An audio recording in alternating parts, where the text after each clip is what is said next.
Muy buenas noches. En esta ocasión vamos a hablarles sobre la evaluación y medidas pretrasplante para prevención de infecciones.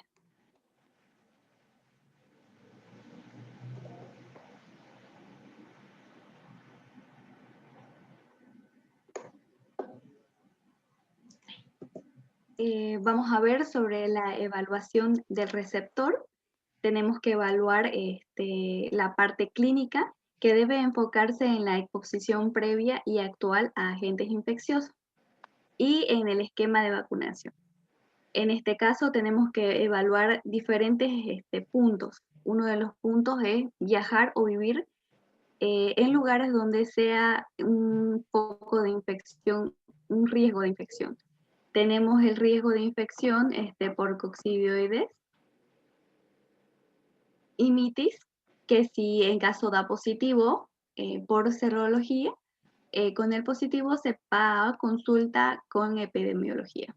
También tenemos el riesgo para enfermedades de Chagas, que en este caso si da positivo se tiene que hacer una serología ya sea con ELISA, luego volver a hacer otra prueba, que tienen que ser 2 pruebas positivas, y esta vez se puede hacer con inmunofluorescencia indirecta. Con estos 2 positivos se pasa a lo que es una evaluación con epidemiología. Otro de los puntos que tenemos que evaluar es el historial de infecciones recurrentes. Tenemos que ver sobre las infecciones urinarias, si son concurrentes. También tenemos que ver lo que es infecciones por microorganismos. Ver las conductas de alto riesgo para infecciones transmitidas por la sangre o por transmisión sexual. Y también ver lo que es la historial de infección por micobacterias, que aquí se ven lo que es las infecciones por tuberculosis, toxoplasma, salmonela. Y por último, el historial familiar o contacto cercano con personas que hayan tenido tuberculosis. Siguiente. Vamos a ver una serie de pruebas serológicas indispensables para lo que es el trasplante. Tenemos que ver sobre la prueba de citomegalovirus, virus de Epstein-Barr, virus de varicela zoster con IgG, virus de inmunodeficiencia humana, prueba serológica de sífilis, virus de hepatitis con IgG, virus de hepatitis B y virus de hepatitis C.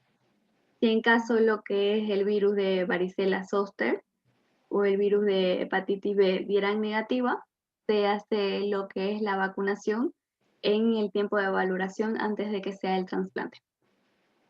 Si vemos lo que es el virus de inmunodeficiencia humana positiva, esto se pasa a una valoración con lo que es inmunología.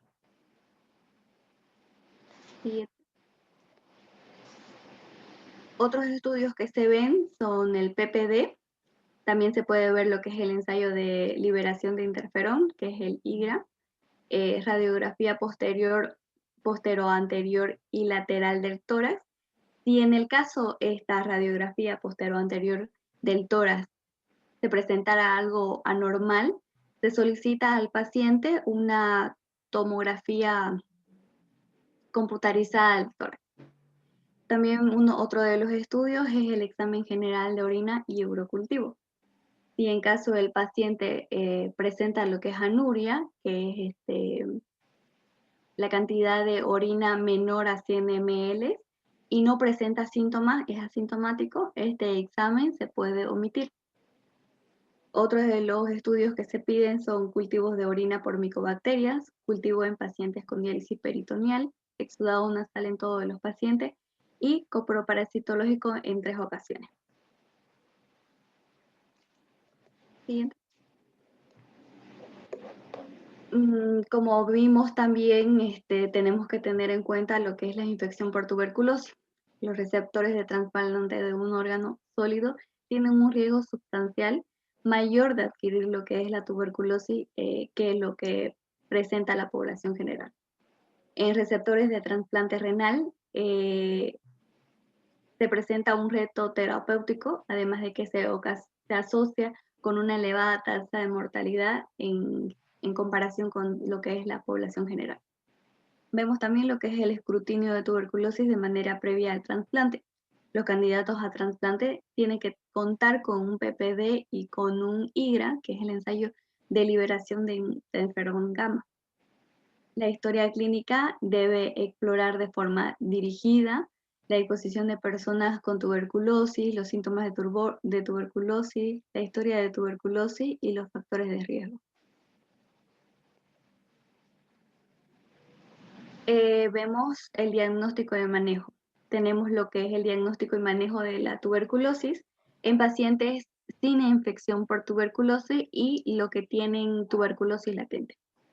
Los pacientes que son sin infección por tuberculosis presentan lo que es un PPD o IGRA negativo, no tienen síntomas sugestivos de tuberculosis, son sin antecedentes de alto riesgo para tuberculosis.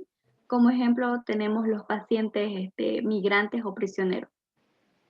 En cuanto a la tuberculosis latente, presentan lo que es un PPD o IGRA positivo, tienen que seguir un tratamiento y nos tenemos que enfocar más en lo que es las lesiones fibroquísticas o calcificadas, individuos con historia de exposición certera, PPD o IGRA previo positivo y pacientes provenientes de zonas con alta endemicidad.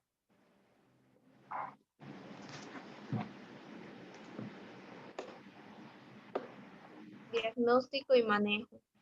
Tuberculosis activa. La tuberculosis activa ocurre cuando el cultivo es positivo para Mycobacterium tuberculosis o VAR en muestras de expectoración o en isopatología sugestiva. Se debe determinar el manejo en conjunto con el servicio de infectología. La tuberculosis activa solo se debe realizar el trasplante cuando se cumplen todos los siguientes requisitos. Al menos 2 meses de tratamiento, tienen que tener evidencias de mejoría clínica. También los cultivos para micobacterias tienen que ser negativas. En caso de que el trasplante ocurra antes de terminar el esquema de tratamiento antituberculosis. Se debe continuar en este periodo posterior al trasplante. Siguiente. Citomegalovirus. Todos los candidatos y potenciales donantes de trasplante renal se les debe solicitar serología para citomegalovirus IgG. Tenemos en riesgo bajo. Esto se da cuando la serología IgG es negativa en el donador y en el receptor. Riesgos altos. Sucede cuando la serología es positiva en el donador y negativa en el receptor, siendo el mecanismo de infección una infección por citomegalovirus. Se considera de riesgo aumentado aquellos pacientes que reciban terapias de presión linfocítica, tales como la timoglobulina. Riesgos intermedios. Se refiere a cuando la serología del receptor es positiva y la serología del donador es también positiva o negativa. El mecanismo de infección de reactivación del citomegalovirus o infección del novo presentes en de la infección.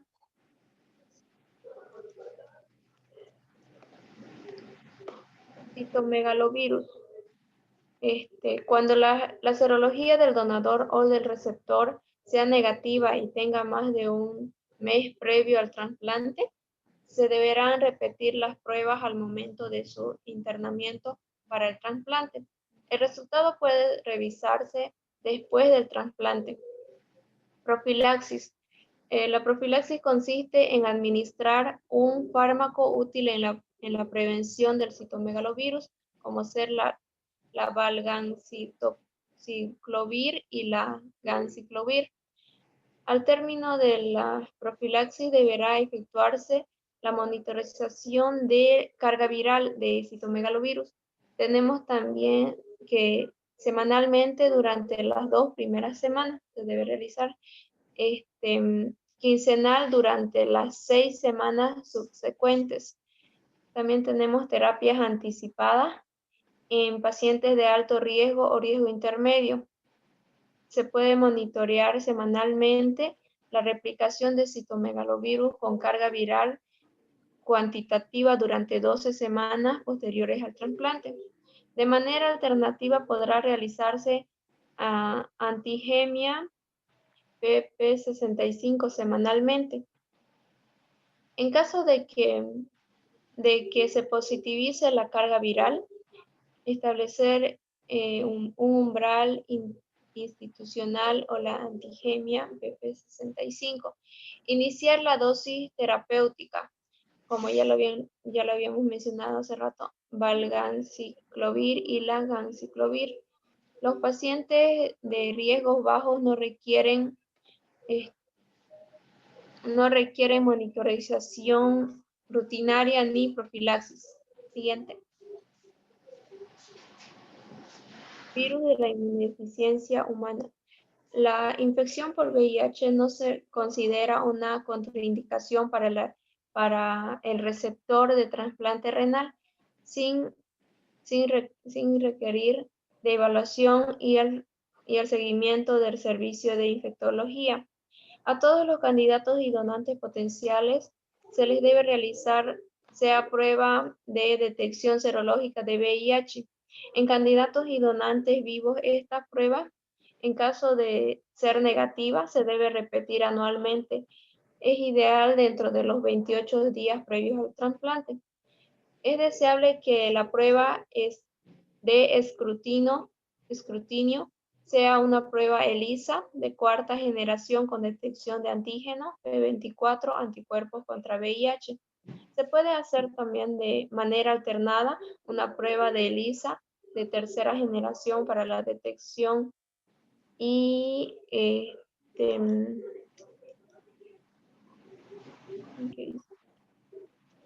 hay que tener en cuenta pruebas de infección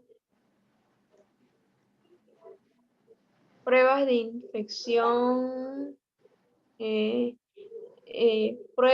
en infección sensibilidad para la detección de infección por VIH. Siguiente.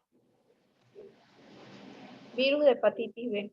Todos los candidatos y donantes deben tener una prueba para la detección de infección de VIH-B con determinación de antígeno y anticuerpo. Los candidatos a trasplante renal deberán tener una prueba de detección de VIH-B anticuerpo.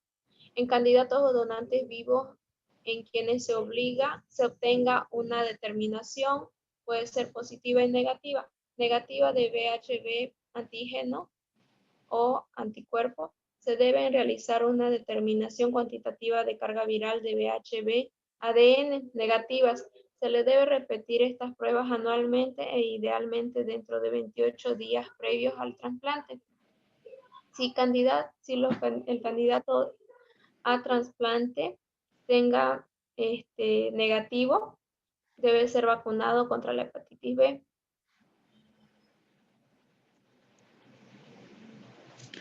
El virus de la hepatitis B, el virus de la hepatitis C.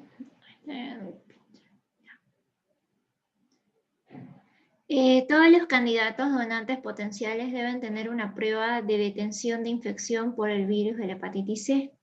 En candidatos o donantes vivos en quienes la serología del VIH es positiva, se debe realizar una determinación cuantitativa de la carga viral del virus de la hepatitis C mediante el fragmento del RNA.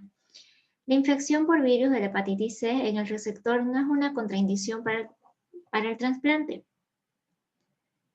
En este caso se debe requerir y será necesario evaluar la necesidad del tratamiento. Evaluación del donador. La evaluación clínica debe enfocarse en su exposición actual y previa hacia algún agente infeccioso. Esto mayormente se determina mediante serología y otros tipos de exámenes laboratoriales. Serologías indispensables podemos nombrar a lo que es la determinación del virus de la inmunodeficiencia humana. Se puede nombrar a la determinación serológica para la detención de sífilis y la correspondiente determinación del virus de la hepatitis C. En estudios opcionales, de acuerdo al riesgo, hay que tomar en cuenta lo que es la situación endémica, tanto del paciente como del donador. Para ello se deben realizar pruebas como determinación del Trypanosoma cruzi o el Coccidiosis imminti. Otros estudios se puede realizar la prueba de PPD o tuberculina para la detención de tuberculosis, entre otras recomendaciones. En caso de que el paciente haya sido diagnosticado positivo mediante la prueba de BRDL para la detención de sífilis, se debe aplicar inmediatamente el tratamiento previo al trasplante.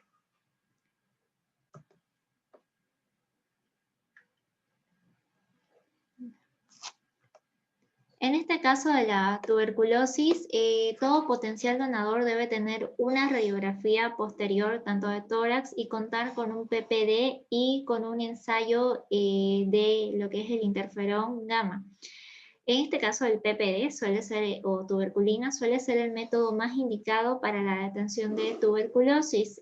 Se inocula al paciente una pequeña cantidad del antígeno productor de la tuberculosis y se espera unas 72 horas posterior a la aplicación para la aparición de un endurecimiento en la zona de inoculación. En este caso se determina como positivo si la induración, el diámetro de la induración ha crecido más a 10 milímetros y como negativo si el diámetro de la induración ha crecido menor a 10 milímetros. Entre otros estudios de extensión que se pueden aplicar, podemos realizar una prueba de bacilos ácido alcohol resistente mediante cultivos ya sea de expectoraciones o jugo gástrico. Se pueden realizar cultivos para la determinación de otros tipos de micobacterias mediante la toma de muestra de orina en donantes con PPD o con lo que es el ensayo de liberación de interferón gamma positivo que no presentan ningún síntoma de tuberculosis. También se le pueden realizar y si el riesgo de tuberculosis es bajo, no se requiere posponer más tiempo lo que es el trasplante. En donadores de alto riesgo para transmitir el virus por medio de la sangre. Aquí hay que tomar en cuenta distintos factores, por ejemplo, en hombres homosexuales, en personas que han tenido etapas anteriores o actualmente son drogodependientes, en personas, en este caso el donador que ha entrado en contacto directo con una persona diagnosticada positiva, si la persona ha estado encarcelada por más de 72 horas, si es hijo de una madre portadora o si ha recibido hemodiálisis en alguna etapa de su vida. En cuanto a las inmunizaciones, el candidato a trasplante deberá tener su esquema de inmunización actualizada, considerar siempre la aplicación de la vacuna en el paciente candidato a trasplante. En caso de que no sea así, se puede recomendar la aplicación unas 4 semanas posterior al trasplante. Si los esquemas de vacunación no se completan al periodo pre-trasplante, estos deberán completarse posterior al trasplante. Las únicas vacunas que están contraindicadas posteriores a efectuarse el trasplante son aquellas que provienen de microorganismos vivos y atenuados.